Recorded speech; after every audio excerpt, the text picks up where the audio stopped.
Welcome to Dodgers Dogs. As part of the Dodgers Daily Network, Casey Porter here.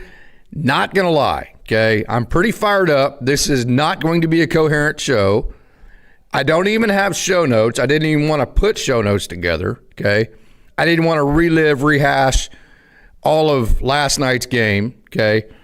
Of course, I wore the absolute worst shirt that I could possibly wear the day after the Dodgers got beat by the Giants. I'm good to my defense. I'm going to cover the Oklahoma State Cowboys tonight in Tulsa as they're going to take on the Oral Roberts University Golden Eagles. And so I have my OSU stuff on. Never even gave thought to, well, hell, if I do a Dodgers show today, I look like I'm freaking rooting for the Giants, of which that pisses me off. And simply just the fact that the Giants pisses me off. Then the fact that their manager is Tony Vitello pisses me off. And then the fact that I've got to watch him come into, what is the name of the Dodger Stadium now? Uniqlo Field or whatever. Okay, I got to watch him come into Dodger Stadium and beat my Dodgers. That pisses me off. And so I got a lot to say today, okay? I'm going to be very transparent. I don't know where this show is going to go. I'm probably going to bounce back and forth. Hey, if you want to join the show, I put it in a link there. It's probably going to be here, there. It's going to be everywhere. It's going to be therapy for me. It's going to be probably really annoying for you. It's going to be just one of those shows to where I just kind of let it loose because I'm really frustrated right now, point blank. I mean, it's a frustrating period. So it's kind of a two-way go here. And I'm going to start this by trying to be rational and trying to be sane, okay?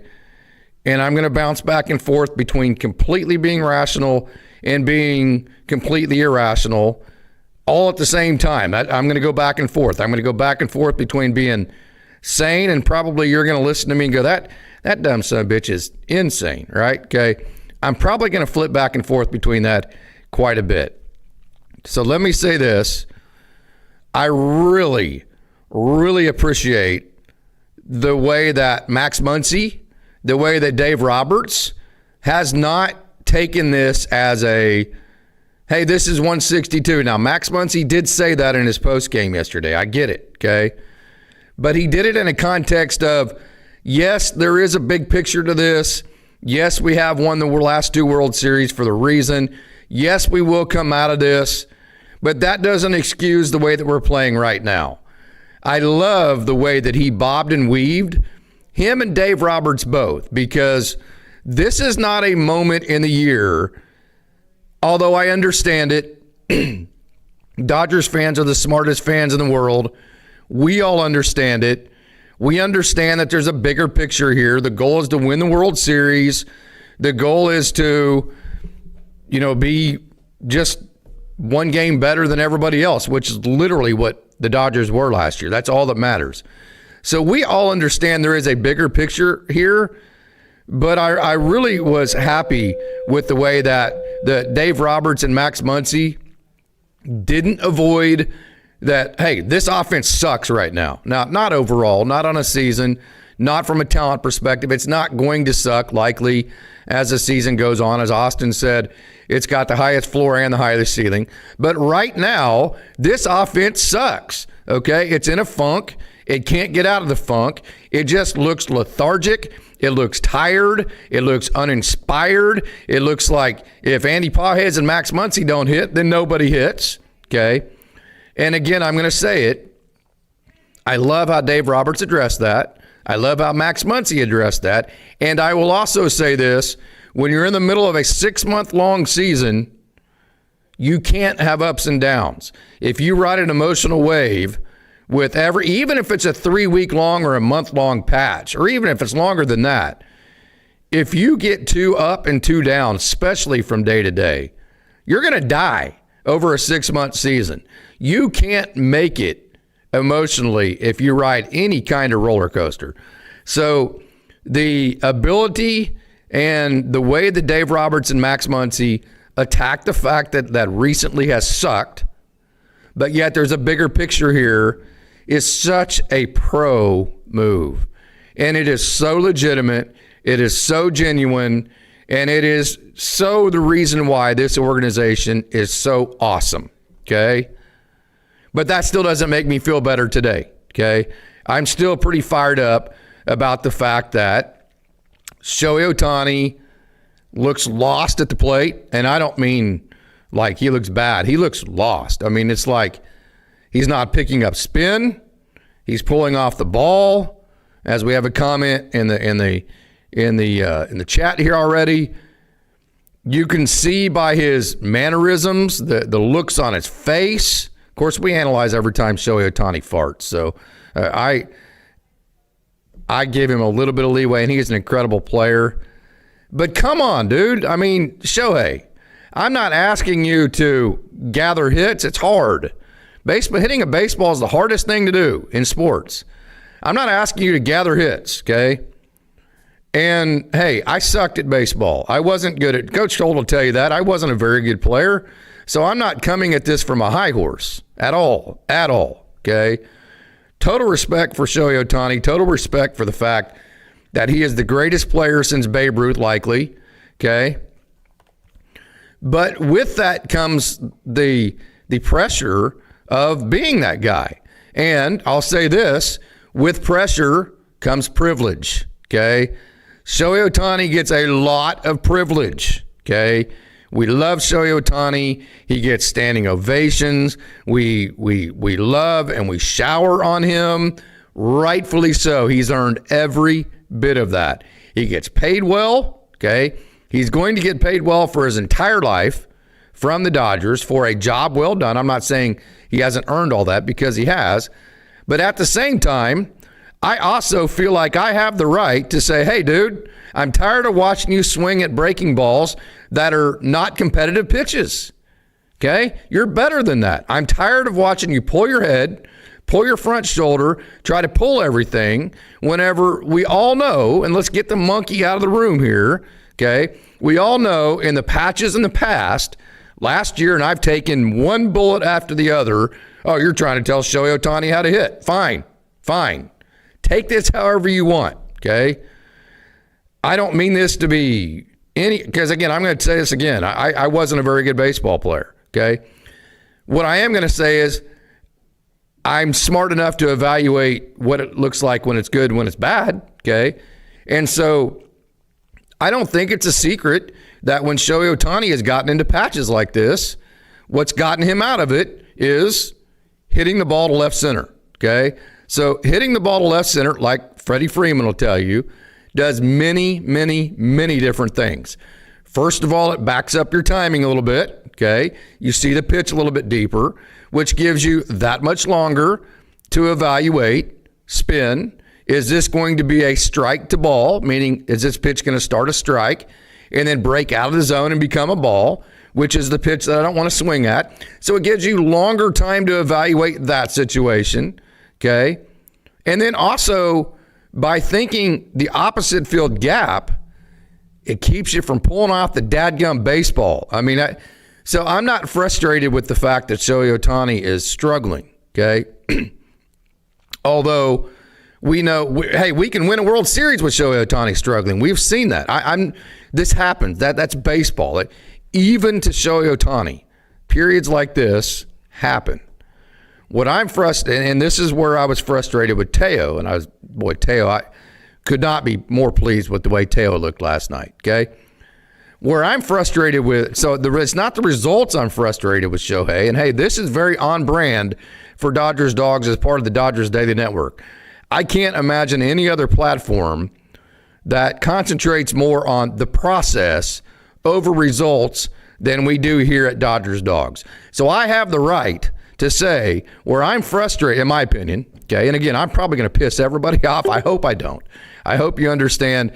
I'm just giving you my thoughts. I'm probably dead wrong in all this. I'm probably making myself look like a complete dumbass, but I'm willing to do that because I'm spending today to make myself feel better. I always talk about with Coach Holt how after a really bad performance, I never like to talk to my team after the game because I knew I was going to go on the rant that I'm going on right now. And really, that rant doesn't do the kids any good. It just makes me feel better. So I'm going to fully admit that's what today's show is. I don't know if this is worth a damn for you guys to watch. It's certainly not going to help anybody in the Dodgers organization, okay? All I know is by the end of this, I'm going to feel better. I'm going to talk. I'm going to spew. I'm going to get out what's on my brain until I feel better. And either you're going to sit there and suffer through it, or we're going to suffer through it together and you're going to stick it out with me. I would prefer definitely that you hop on board, stay on board, and we suffer through this together. And if I'm annoying, then just turn the volume down or something, okay? So I feel like I have the right to say where I am so frustrated, where I was frustrated with Teo, as we talked on the last podcast, where I'm frustrated right now with Shohei Ohtani isn't the results. The results come and go even for the greatest player in the game. Where I'm frustrated is the process. It's the way he looks. It's the approach. It's what are we doing? I mean, it's like, okay, these guys, and I can tell you, I've learned more about baseball since I've been around the Dodgers than I ever thought I would, okay? It's amazing the PhD you get when you get around the pro game. So I'm going to say point blank, there's so much baseball knowledge within the Dodger system, it will make your head turn, okay?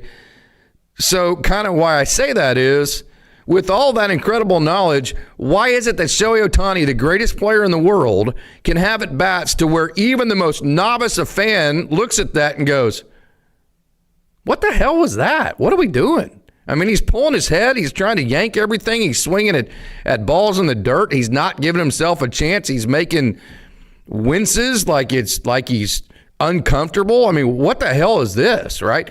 Even the most novice of fans, in the face of all of the incredible information that this organization provides for its hitters and the generational talent and knowledge that Shohei Ohtani has, why are we in this situation, okay? What I'm asking, I'm not asking to go get a hit, not asking to hit a home run. I'm not asking to do anything results oriented, because that's not how this game works. You know, in football, you just hype yourself up. You go knock the crap out of somebody. You go make a tackle. That's the end of it, okay? In baseball, if you try that, it makes it worse, okay? It's like in wrestling. The harder you try to get out of a move, sometimes the worse you get wrapped up, okay? So I'm not asking for results. I'm asking to make the process look like we have the smartest organization and the most talent out there. That's all I'm asking, okay? And then, in my opinion, once he starts trying to stay on the ball, let the ball get a little bit deeper, which means he's going to read spin, not swinging as many of those strike-to-ball pitches that's in the dirt, that have spin on them, and his front shoulder and his head doesn't fly out. At that point, when the process looks good and the common fan looks at that and goes, looks good to me. I don't know why he's not getting hits. Once we're in that position, I'm fine. That's baseball at that point. It's a hard game. But we're not there, and that frustrates me. We're not there in that part of the process. And that, starting tonight, with Yoshinobu Yamamoto on the mound, that part of it needs to get fixed. Exactly like Teo Hernandez fixed it last night. Now, come on, guys and gals, you wonderful Dodgers dogs out there. Hang with me. Did Teo Hernandez not look different last night? Now, did he pop up in a big situation? Yes. I don't care. I mean, I do. I'd rather him get a hit, obviously. So when I say I don't care, that's a stupid thing to say. Obviously, I care. But what I say is, what I mean by that is just what I was talking about with the process. Teo looked great, okay? He was hustling on defense. He had the Teo mentality. He was swinging at the right pitches. He was putting good swings on the ball. Sometimes you just don't hit it. Hey, if Teo Hernandez played 162 games a year like he played last night, he's a fan favorite. He's a great player. The odds, if he plays like he did last night, the odds of his talent will make him an extremely good player over time. So what I'm asking Shohei to do is what, at least for one night, Teo Hernandez did, right? So Some of the bright spots, the bullpen, I'm not going to listen to any criticism of Alex Vesia. I'm just not, okay? First of all, and I'll get into the chat here in a minute, but I'm sorry, I'm being selfish. This show is all about me making myself feel better, and I am not going to deny that. So I'm on a rant. This is either going to be the worst show ever in the history of YouTube, or it's going to be the worst show ever in the history of YouTube. Those are your two options for today. And I'm going to be pretty strong. So if I differ with your opinion, please don't get frustrated at me.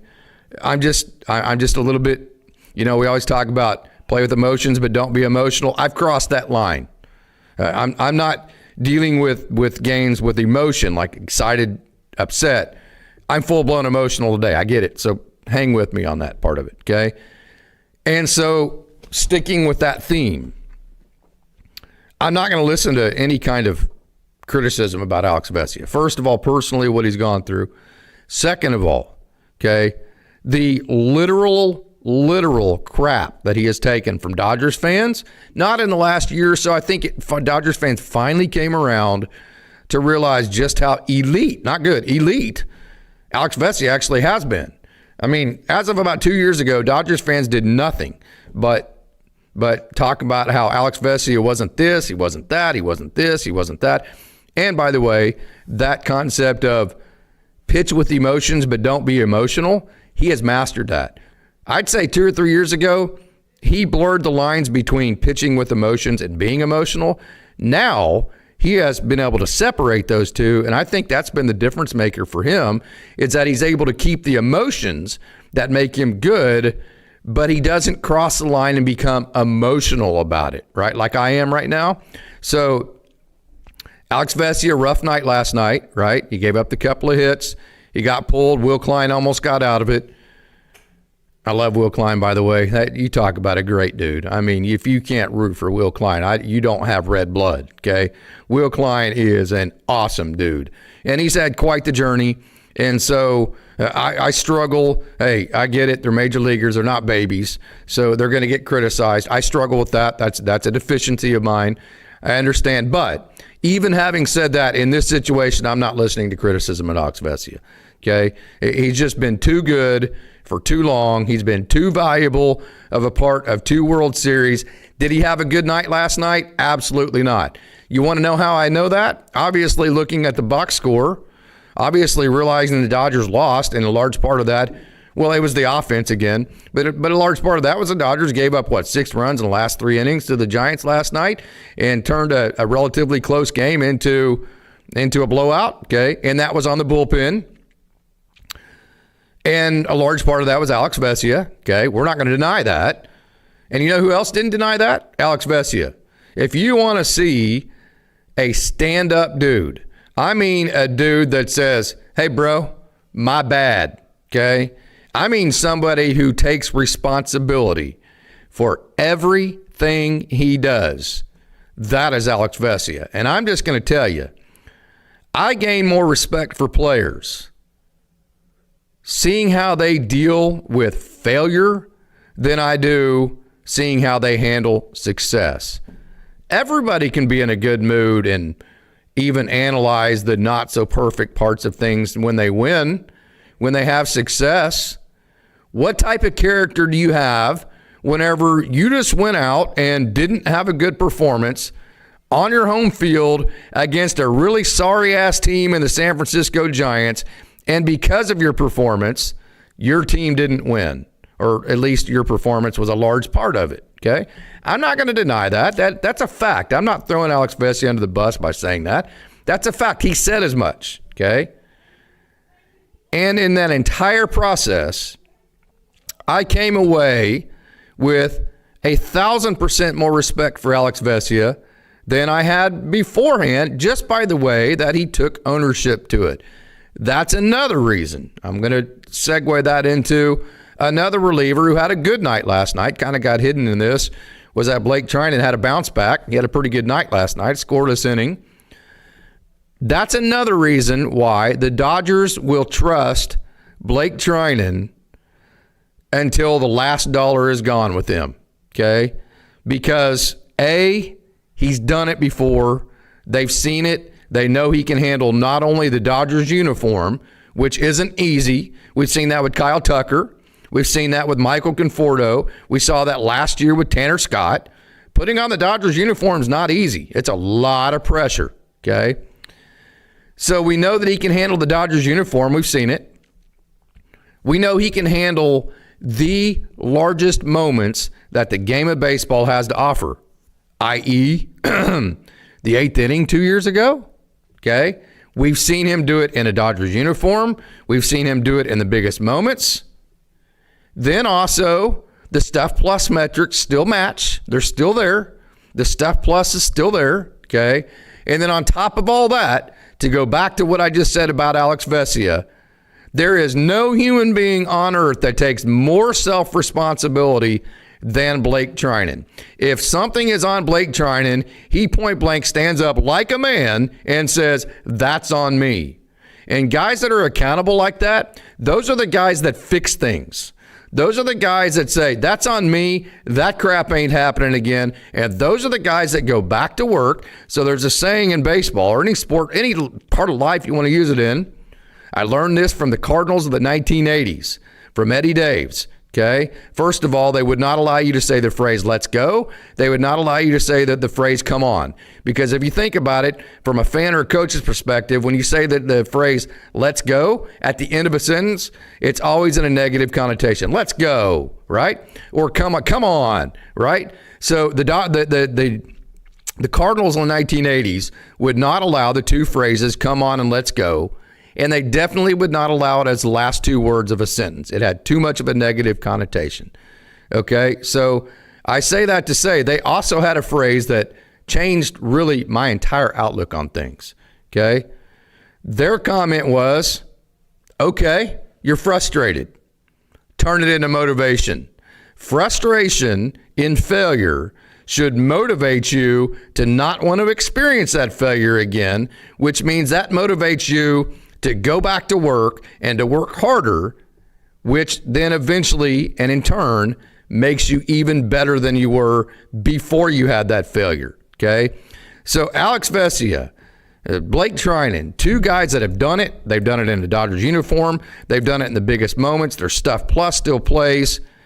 And they take individual ownership, which means they will turn frustration and they will turn it into motivation to become a better version of themselves than they ever have been. Now, does that always happen? No, that's the question. I mean, there's two things that never get away from you can't get away from as a ball player. One is talent. Sometimes you get to a talent level that you just can't compete with. And two is father time. So you're always constantly evaluating that. But that's why Blake Trinan will stay in the trust tree for the Dodgers until they spend their last dollar on him, okay? It'll take a long time for that to happen.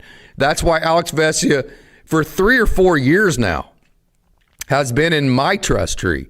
And that's why, I just have so much appreciation for that young man and the way that he's pitched for the Dodgers. And, the offense as a whole, it's either Andy Pages, Max Muncy gets a hit, or the Dodgers struggle that night. It seems that way, right? And I'm going to go ahead. Well, it doesn't seem that way. It is that way. And a large part of that is the fact that there is the link to that. The top of the lineup's not hitting point blank. There's the link. Come join the show. I'm going to type that in and give me just a second here, and we'll get back to our conversation. It's not a secret. Freddie Freeman's good, okay? Not a lot of power, okay? Will Smith, nothing terrible. What is he getting, 270? Freddie Freeman's in the 274-ish, 275-ish range. For him, that's not great. But whenever you compare that to a major league average, that's really good, okay? Will Smith, by far not terrible, okay, at all. But there's no real impact. There's no game-changing impact within those at-bats, okay? Andy Pages and Max Muncy feel like the only two guys in the lineup that are making game-changing impact, okay? And the Padres overtaking the Dodgers by a half a game, good, okay? Good. I feel like that coach or that parent where the kid, you've told the kid, okay, don't do this, don't do this, don't do this. They keep doing it. And the comment always is, at least from a good parent, the comment always is, hey, well, I'm glad this happened. Maybe now they'll learn, right? Okay, so kind of my point on the Dodgers going into second place from the Padres is, take a look at that, right? Okay, maybe now you seeing that you're no longer in first place, maybe that's exactly what you needed to be motivated to figure out that, hey, the process of what's happening needs to get a little bit better. Hey, Racy Auto Parts, man, I hope I'm not wearing you out with my rant today. Thank you so much for joining in. Try to make me feel a little bit better here, brother. Hey, Coach, how you doing? Good, brother. How are you, man?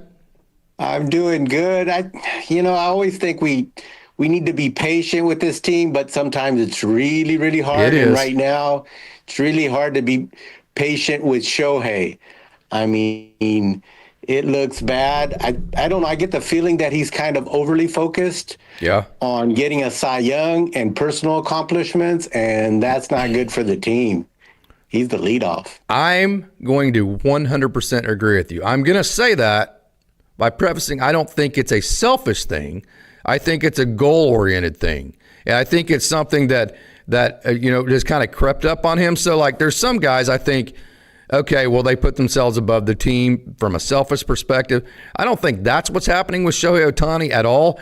I just think he is so goal-oriented and he has such high expectations that he put a goal to become a Cy Young winner, and I think he's putting so much into that. I do think there's something to that's affecting his offense. Yeah, I would agree. And he's the leadoff hitter, so he's really got to not swing at those bad pitches, because I was watching him last night, and it was just incredible. Oh. The pitch selection that he did, I was like, dude, I mean, not good. But I'm going to be at the game tomorrow night, and he's only going to pitch probably. Hey, can you take some pictures? Can you take some pictures and videos for me and send them to me? I'd love to post them. Yeah. I would definitely do that. Where do I post those? Well, I will shoot you an email if you'll leave my email. Actually, it's just dodgersdaily73@gmail.com. If you'll email me, then I will email you back, and we can just attach them from there. Does that sound good? Sure. Dodgers Daily what? 73. 73. Yeah, I was born in 1973. Okay, so you're 10 years younger than me. Yeah. Oh, really? Yeah. Yeah, fantastic. Yeah. Well, am I a little bit too harsh here in my rant? I mean, am I just being a big baby here? I probably am, aren't I? Well, I mean, we're spoiled, right? I mean, they've won 2 in a row, so we have to take that into correction. It's going to be really hard to win a third. It is possible, but I think that a little mind need to shift the mindset a little bit in order to get there. There's a lot of time left. And this is the team that we see right now is probably not the team we're going to be seeing in a month or so. They're going to be playing much better, I believe. Yeah, man, that is such a mature take. The big picture of that, and understanding, hey, this is an ebb and flow, no doubt about that. But would you agree? I think where you're getting at is the same thing I'm getting at. Hey, results come and go. You're going to have bad patches, both winning and losing. Hitters are going to have bad patches at the plate. It's not the winning and losing or the results necessarily. It's just the way it looks. It's the process and the way it looks. Would you agree that's what the most frustrating part of this is? Yeah. I mean, it looks really bad. I mean, they brought up Paul Gervais, and I don't know why they sent him back down. And they brought up this other guy, Mills. Feel bad for him, but I mean, he was the wrong guy last night, and he was the wrong guy the night before. I don't understand those kinds of things. Yeah. Well, yeah, Gervais is a really high upside guy, and it's what did you think? Let me ask you this: what did you think about I'll get into this a little bit more when we get off, but what did you think about the decision to send Sasaki back out for the sixth? He looked pretty good to me at that point. I thought he went fine. I mean, as a sixth pitcher, he's good. I like him out of the bullpen, and now last year it was just amazing him out of the bullpen. Eventually he's going to go back there because they're not going to need him in the playoffs to be a starter. But I think he was fine yesterday. I wouldn't say it was anything that happened was actually, 100% on him. Yeah, no doubt about it. Did you think Dave left him in a little bit too long? No, I thought it was fine. I did 6 too. innings out of him. I mean, he gave up 3 runs. I mean, that's it's a 3 ERA, right? When you do the calculation. Yeah, no doubt. I it's had no problem. average. I had He's no an problems. average pitcher. Yeah. I'm sorry. Go ahead. I just think he's an average pitcher, and he's not anything fantastic as a starter. Yeah. Until he really masters that third pitch, I would agree with you. Yeah, no doubt about that. So your thoughts overall on Kyle Tucker so far? I know there's a lot of frustration in the chat. Hey, this is a day I'm leading the charge here, and I'm the most frustrated of everybody. So I'd be totally hypocritical if I didn't allow the chat just to let it loose today. That's kind of one of these days we need to have.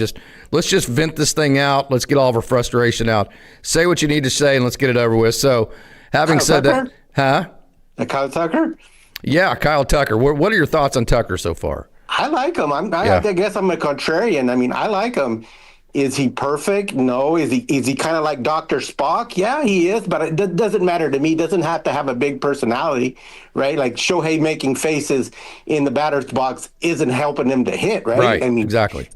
So I like Kyle Tucker. I think he's good in the outfield, right? He's come up with some important hits that have actually won us games, right? No doubt.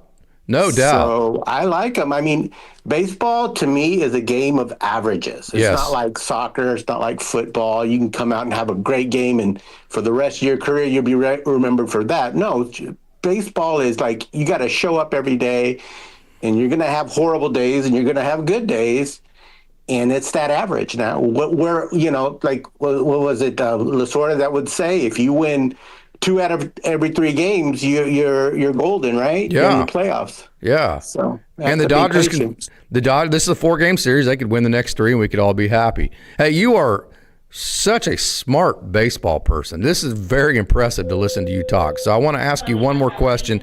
Sure. What were your thoughts about the Dodgers optioning Alex Freeland instead of Santiago Espinal and or maybe even an Ha-Seong Kim? What was your thoughts about that whole situation?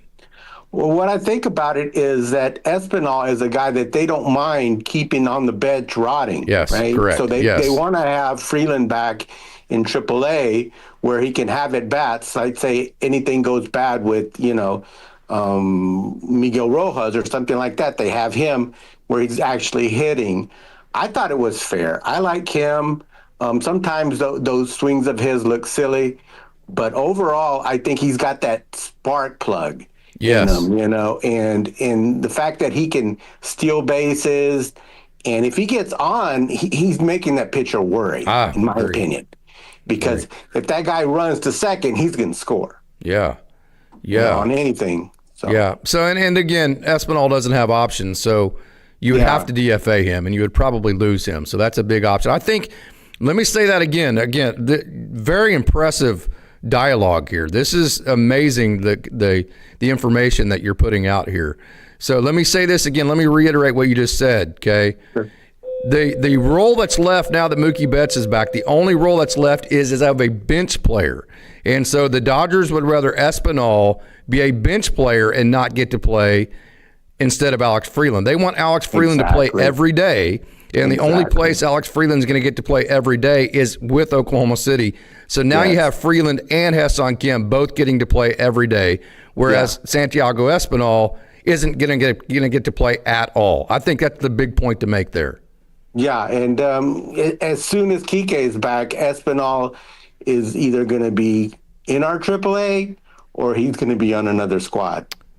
What a great point. I don't know if this is a phone call or joining the show, whatever you want to call it. Hey, Racy Brazucal, right? You're known as Brazucal too? Yeah, but you can call me Aldo. That's my name, Aldo. Aldo. Okay. You have to join this show more often, man. You are a stud when it comes to baseball knowledge. Well done. Well, thank you, sir. That's quite the compliment coming from you because you're the one teaching us all here. Well, hey, great job. Do you have any final thoughts here? No, hopefully tomorrow we win, right? Because I'm going with my son. It's going to be golden jersey night. So let's win today and tomorrow. this Giants team is beatable. We just have to refocus. No doubt. Flush that horrible game from yesterday, which was super frustrating, away. Well, man, you have single-handedly made me feel a lot better through this conversation here. So thank you so much. Aldo, right? Yes, sir. Aldo, thanks, man. Hey, thank you so much. You have a good one. You too. And hey, I'm going to go ahead and put, what a great job there by Aldo. Wow.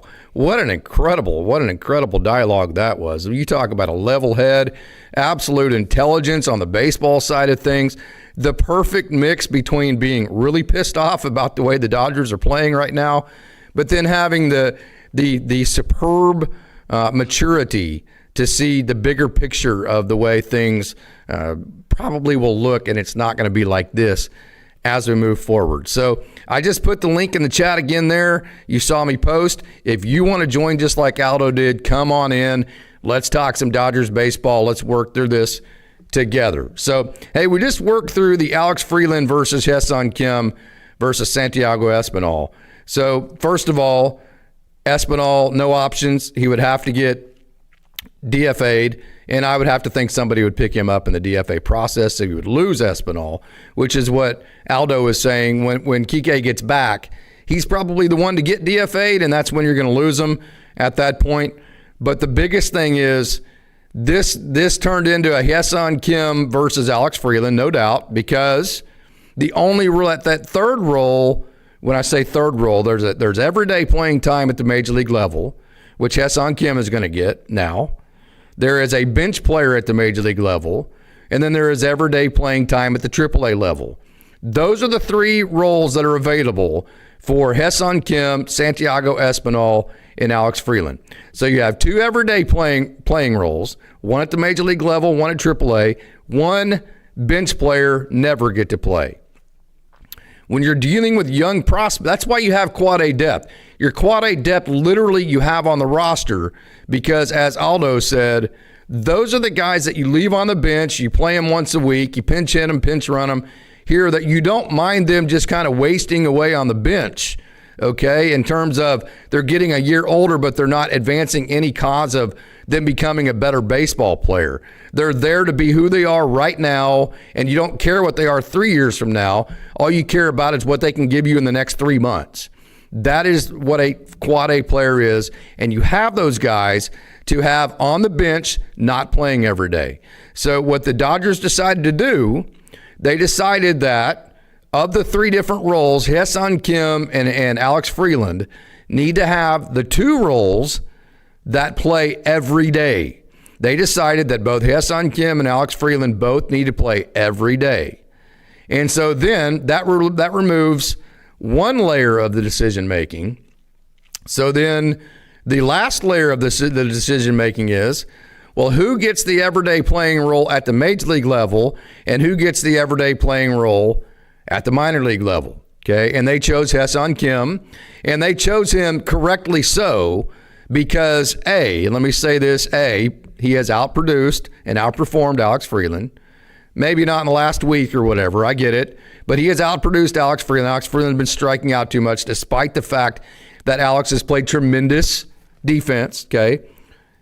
Point blank, Ha-Seong Kim has outproduced and outperformed Alex Freeland. I love Alex. I don't mean that as a slight. We're just talking baseball here, okay? And then also, the big one, Ha-Seong Kim provides a whole lot of things, and I know Jerry Harrison Jr. addressed this yesterday. He did a great job of it, and I won't be able to do as good of a job as he did, but Ha-Seong Kim provides a whole lot of different things to this club that nobody else on any of the rosters and anywhere in the organization. Kendall George can, but he's an outfielder, okay? But I don't think Kendall George has the power, the combination of everything. Ha-Seong Kim provides a skill set that nobody else has. So he has a uniqueness that I think the Dodgers appreciate. And I think the uniqueness plus the fact that he did at a major league level outperform Alex Freeland, I don't think this is a very hard decision. I think, I know Dave said it was so notice how Dave said it was a tough conversation. Dave did not say it was a tough decision. It's always a tough conversation telling a young man that you're going back to playing AAA, hey, I love the Bricktown Ballpark in Oklahoma City. It's an awesome place. It sucks compared to Dodger Stadium. Trust me, that's not where you want to be, okay? That's not where you want to be. I had a minor leaguer tell me one day, hey, if the devil himself had a major league club, I think most guys would hop on that, right? That was obviously an exaggeration, but that's just how much different it is being a major leaguer versus being at the AAA level. So it's obviously not an easy conversation to tell a young man that they're going back to AAA, but it was an easy decision. That, to me, it was, and so Haesung Kim gets that nod. Mookie Betts is back. The Dodgers are looking to try to gather some momentum, and hopefully tonight they can get that and the offense can figure things out and the Dodgers can get going. We have a great crowd here. It's stressful. Even Dave is stressed. I would agree, Mr. Classic. When Dave drinks Red Bull, he's stressed. Yeah, honestly, the warning signs were there even last season too. I've said this many different times, Mr. Classic. We can sit here and say, hey, it's a patch, it's this or that. And all the comments of we won the World Series last 2 years for a reason are 100% correct. But I'll say this. In the World Series, it wasn't because of the freaking offense, okay? It's because the pitching, okay? And Justin Robleski and Will Klein and Edgardo Henriquez and guys you don't normally, and Andy Pajes goes and makes one of the greatest catches in World Series history. It wasn't because of the offense. It was because guys that you don't expect to perform, and then a guy, Yoshinobu Yamamoto, goes back-to-back after throwing 98 pitches. Guys either are that you don't expect to perform and do things they did, okay, like Justin Robleski, Will Klein, Edgardo Henriquez, Andy Pajes, or guys that you do expect to be your dudes do things that they don't normally do, like Yoshinobu Yamamoto did. That's why you won the World Series, not because of the offense. So, yes, the Dodgers have won the World Series back-to-back years, but that doesn't make me feel better about the offense. And, again, we can sit here and say it's a patch, it's this or that, it's a blah, blah, blah. The Dodgers have the ability, what potential means? Potential means you haven't done it yet. And so I say that only to say this isn't a patch, okay? This is something we've seen for a long, long time. This dates back to last June, okay? You want to know what next month is?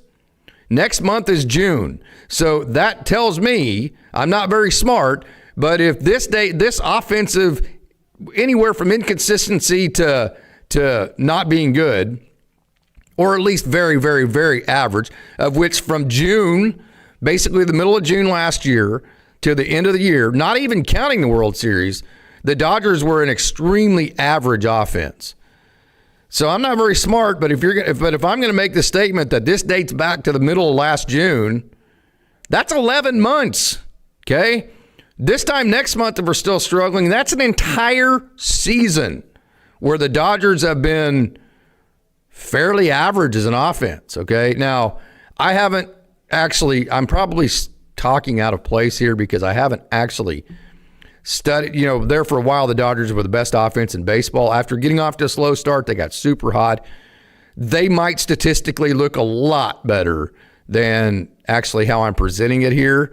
So let me preface it by saying that and let me go back to, I don't have show notes. I haven't put any statistics together. I'm speaking straight out of my ass, out of emotions. So if I'm actually wrong from a statistical perspective, this is how I feel. It's not what I have data on. So please give me some leeway on that. But I stick with my guns that this is not a patch. This is a systemic issue that has been going back for almost a year.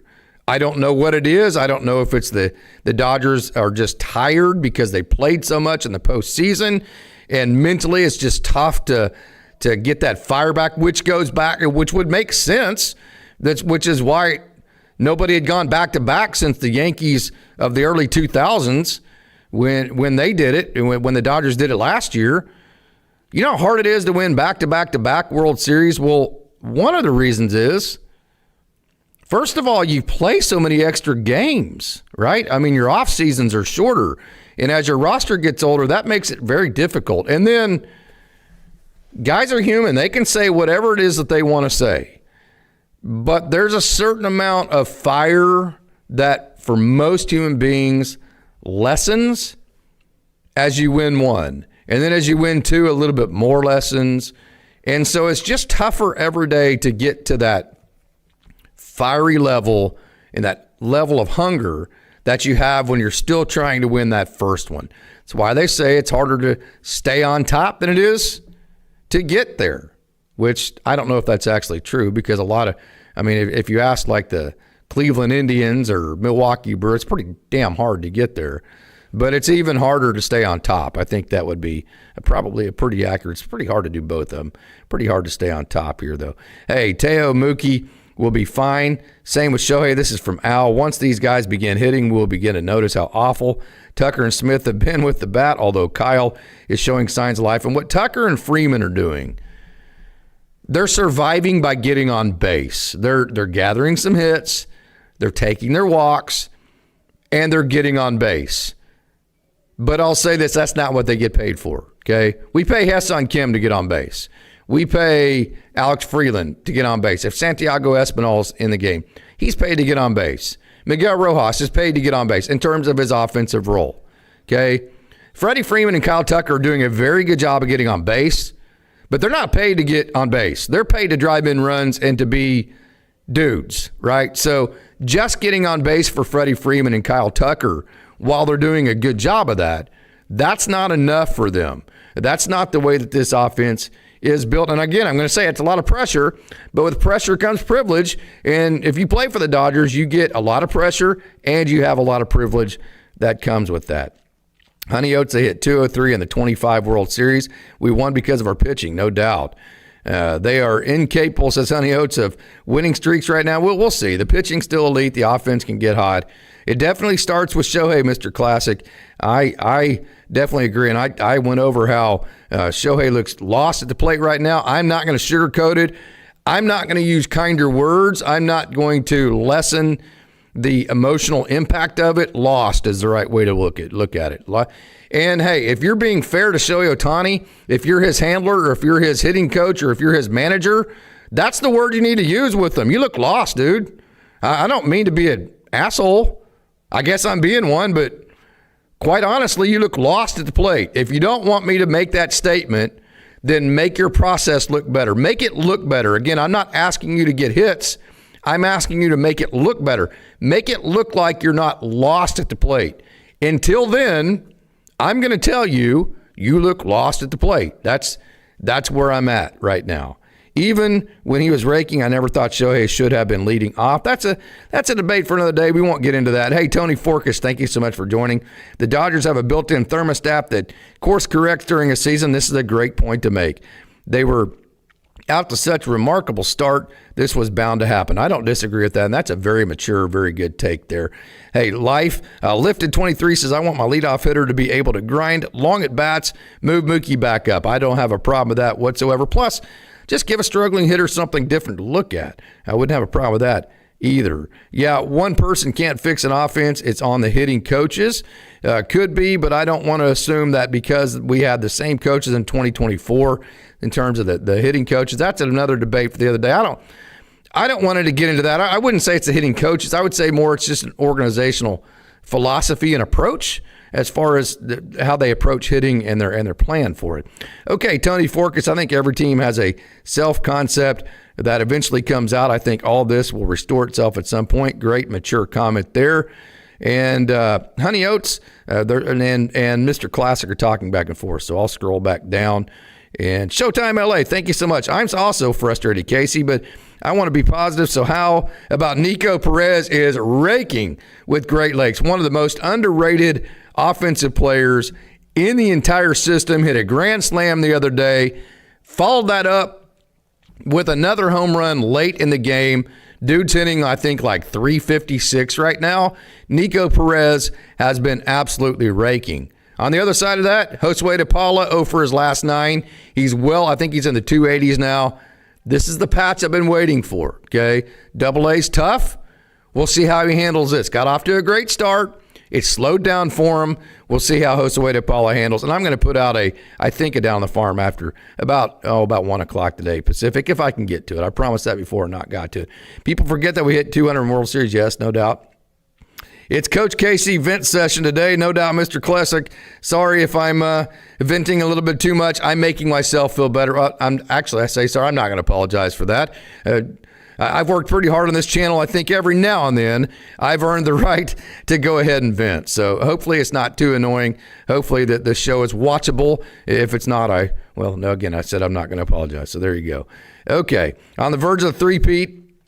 Can't be sluggish. That's the comment from Mr. Classic. BL Boyd can't remember who scored last night, but everyone was up in the dugout when he returned except for Tucker, who was sitting with his back against the wall. Sirota and Davlin, too good for high A baseball, no doubt. Sirota and Davlin are awesome.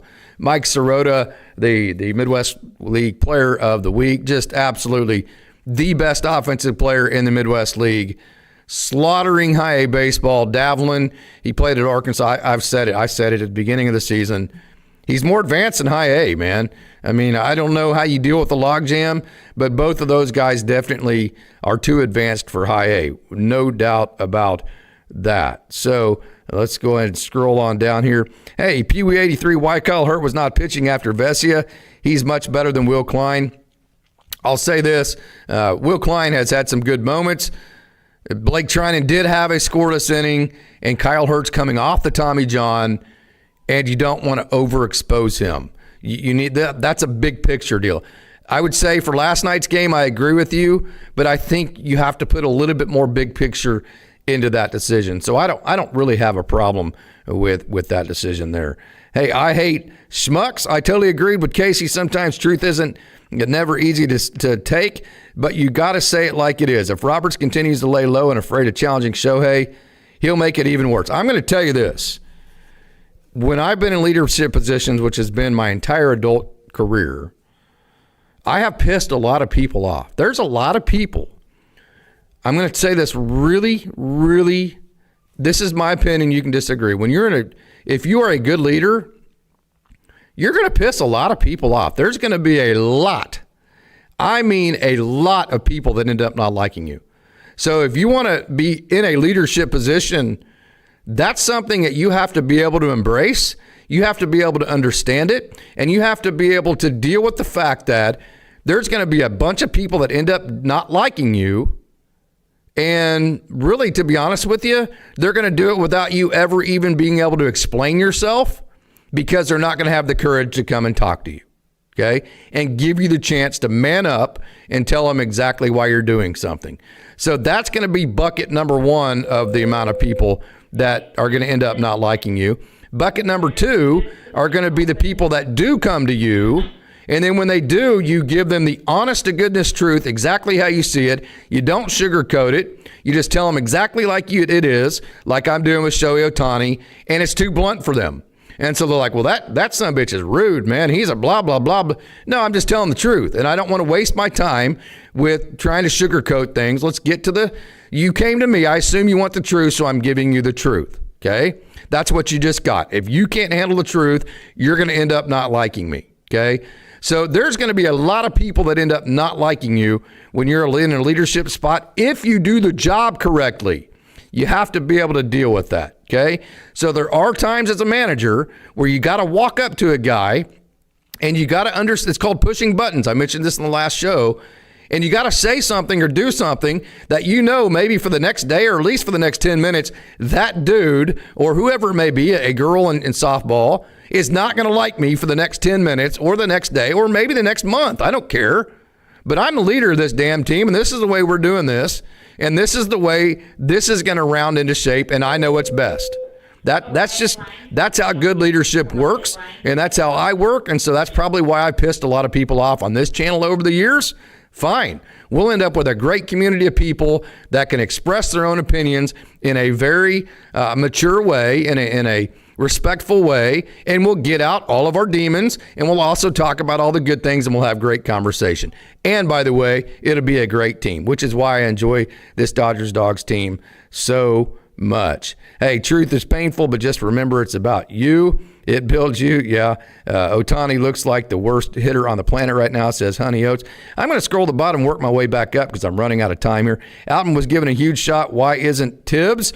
Tibbs is not on the 40-man. That is a conversation for another day. Yes, Kim, not good the last week, Jay. Needed to move Teo over from second with no outs. Swung on an 0-0 pitch, grounded out to Chapman, third base. Worst thing you can do. Needed to manufacture. He needs to think situationally there, no doubt. I don't know that he's in the headspace. And to be honest with you, Jay, I don't think he's actually at a polished enough hitter to think situationally. I think if he thinks situationally, he's just going to not be good at anything. I think you just kind of get what you get with Ha-Seong Kim. It's a box of chocolates. But you know, hey, some of those chocolates are going to be absolutely fantastic. And some of them you're going to bite into and go, oh, my God, that was terrible. But I think if you try to overcorrect and try to situational Ha-Seong Kim right now too much, you're going to take away the good chocolates, if you will. So I don't disagree with what you're saying, but I can tell you as a manager, I'm hesitant to tell Ha-Seong, hey, we need to direct the baseball to a certain part of the field here whenever you have a young man who literally is just trying to hit the ball, which has been an issue with him in the past. So I'm not disagreeing with you there, but I'm kind of adding a layer to it, if you will. So what if Ohtani wins the Cy Young and we lose the three-peat? Does that make us fans feel happier? Hell no. Hell no. Absolutely not. The Cy Young, hey, cool. Okay. Cool for him. I really could give it. I mean, yeah, I'd rather a Dodger win it than somebody else, but if you're going to ask me, does that compare with winning a World Series? Oh, hell no. Absolutely not. If you're going to ask me point blank, I have two choices. That Shohei Ohtani can win the Cy Young or the Dodgers are going to win the World Series. You can't have both. Which one are you going to take? Well, I'm not even going to blink. I want the Dodgers to win the World Series. That's going to be every day and twice on Sunday. Sorry, Shohei. Your Cy Young's got to wait for another year, but we're taking it's always team over individual. If there's anybody on this team, or if Ohtani has one, and he doesn't, I'm not saying he does, has any thought of, hey, I'm willing to win a Cy Young even if we don't win the World Series? Absolutely not. But I don't think that's actually an issue. Who are the relievers available in AAA for promotion? Well, you just moved Wyatt Mills up. You got pretty much behind that. You've got project guys like a Ronan Kopp. You could put him on the 40-man. Let me actually put that in the show today. The AAA roster has changed so much. They've just brought up Paul Gervais. I would say him. They just brought up Wyatt Mills. They just optioned Jake Eater.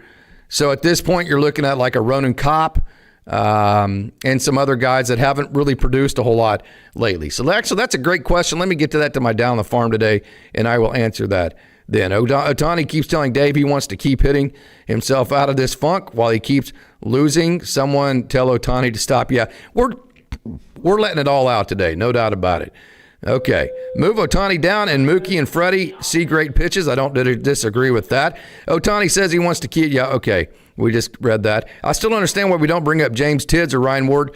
Ryan Ward, again, the 26 is tough. You'd have to option, you'd have to option Ha-Seong Kim, Dalton Rushing, one of those two, or Andy Pages.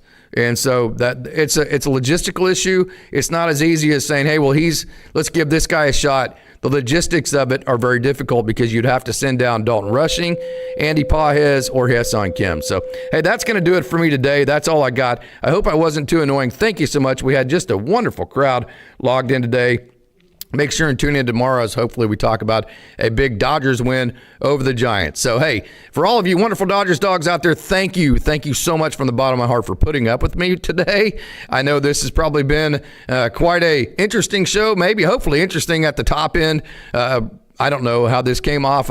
Again, I feel better. Thank you so much to Brazukel for joining today. That absolutely awesome conversation there, and thank you to you wonderful Dodgers dogs. So for the final time, one more time, as always, it's a great day to be a Dodger.